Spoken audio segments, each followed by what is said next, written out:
Samantha हमेशा से सोचती थी कि उसके परिवार का घर साधारण था, कुछ भी खास नहीं। एक शांत पड़ोस में स्थित यह एक आरामदायक 2 मंजिला घर था, जिसमें एक सफेद पिकेट बाड़ और एक अच्छी तरह से बनाए रखा बगीचा था।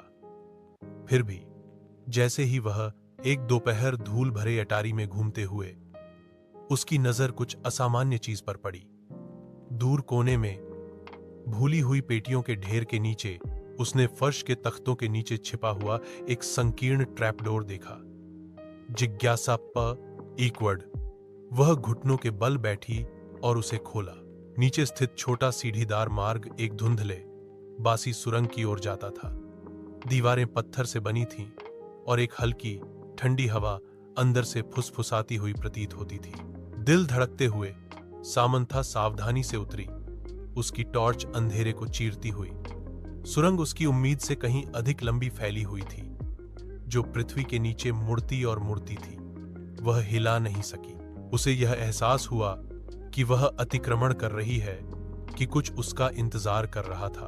अनंत काल जैसा लगने के बाद सुरंग आखिरकार एक छिपे हुए कमरे में खुल गई। दीवारें पुरानी किताबों की अलमारियों से भरी थीं, अजीब चमड़े से बंधी हुई किताबों से भरा हुआ।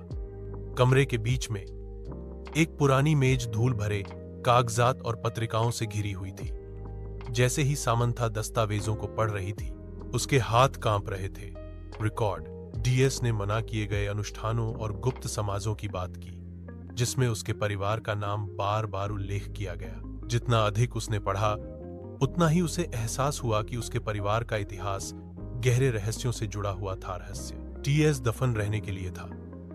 उसने कुछ ऐसा उजागर किया था जो किसी को नहीं पता होना चाहिए था, कुछ ऐसा जो पीढ़ियों से छिपा हुआ था।